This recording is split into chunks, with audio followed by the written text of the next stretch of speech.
Do you know if anyone is sponsoring Sandra? I'm just curious. Mm, I cannot say somebody is sponsoring her because I'm not very sure there. But I cannot tell you that during our conversation, she kept mentioning number one, number three. There's a conversation she was like say that number one, and for my deduction of what number one meant, maybe she was talking about Mr. President, and maybe number three being the Senate President. That number one and number three uh, talked to, like there's one something she told me that they talked to Governor Hope that that she's the next governor of Imo State, things like that. So she always mentions number one, number two, that is the Senate president, and sometimes she say the president's wife backing what she's doing, things like that. She wasn't very definite about it, but she gave all the hints that these people were backing her in what she was doing, that the governor of Imo State has been giving marching orders that she's the next governor of Imo State. I was to be the chief of staff. One them, all of them are nice. If you check the script, there are about 4 verses, if I'm not mistaken. And the 4 you gave me have 4 different messages in them. The first one is it carried a different message. The second one carried another message. The third one, that was where they now mentioned the Umoran girl that she accused that they killed and used her kidney. The fourth one mentioned another incident. So I think that they did them in 4 different distances. So there's none to choose and leave the other, because I want everything written down to be mentioned. So except they want to do 4 different versions that will be releasing one at a time. So I will have the first one, Natasha 1, Natasha 2, Natasha 3, Natasha 4. I'll call the other one Natasha Jezebel, Natasha Potiphar's wife, Natasha. We'll just find a name for the 4 of them, since there are 4 different types of characters we are giving her.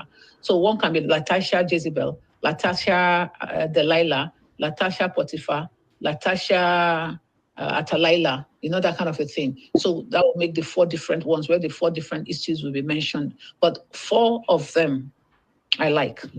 Okay. So, and in this audio that she sent to you, was there any point in time that the senator said that Yoruba government will not stand? No, I did nothing like that. These are some of the things that made me decide to do this. These are some of the things that made me decide to do this. Because when I watched that live video and I saw some of these allegations, guy, I started wondering what's going on. What is this? What is happening?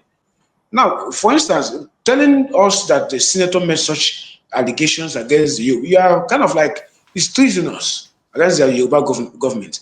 You're no longer being like you're saying the truth. You are like you have something out for this woman. You want to kill this woman or what? You want her to be arrested? What do you want?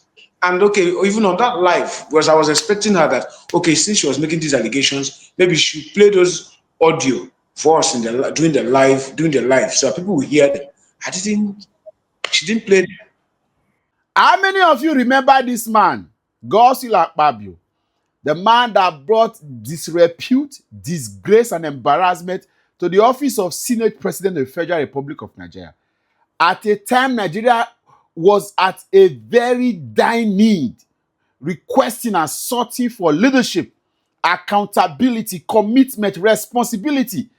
This man used his office and not just abused his office, brought administrative recklessness and wanted to also obstruct justice, all because of his ego and emotions. Today, the problem is that every single person that him and Sandra Duru had used in trying to lie and obstruct the justice and make Nigerians see this case as something they should throw their eyes away from, all of them have reported themselves to the courts of public opinion to come and say, I am sorry I was used. The only person left that is yet, and very soon, Akpabio himself will face Adeola Fayehun, and then he will also give his own side of the story and apologize for all the rubbish he has done. You will see how you use cheap blackmailers, propagandists to sell a narrative because you felt you were losing on all sides. And somebody asked me, what is your own in this matter? I will say very clearly, there are 2 reasons why I've stood on this case and I'll never let go. Number 1 is the fact that we understand the bigger picture. This is a clear case of somebody trying to use his office, his influence, his wealth to obstruct justice and silence people. We cannot allow that to happen. If Senator Natasha Akpoti-Uduaghan can be silenced, who am I to talk in this country? If a lady has strong, that has risen to the pinnacle of her political career, to the point that she is a senator, if she doesn't have a voice, if cheap blackmailers like Sandra Duru can be used to push her to the corner and make people hate her, make her lovers, her people, then none of us should be happy. We are at risk in this country. Then two, the fact that we requested for leadership of the country at the moment to focus on urgent national issues, but that Babio sought to be using very, somebody said, focus on his election. All in a bit, and all of this can be put before the court, and then whatever it is, and all of this can be reviewed, and he can be vindicated, so to speak. But the fact that this man has started to use extra means to try to derail this case meant that there is something to watch out for. First, there was a court of law that this case was on. Of course, we should have heard now that the court sat today, and the court has now fixed June 27th to give their judgment on the case that Natasha brought before it, to say that her suspension was illegal and should be quashed by the court. Then, of course, there's a presidential angle to this, where Senator Akpabio also felt like he was losing. Of course, you should have heard now that he had pulled out of the presidential probe panel. When you say probe, it means that the presidency sought that there was something beyond all of this. So they wanted to probe the case.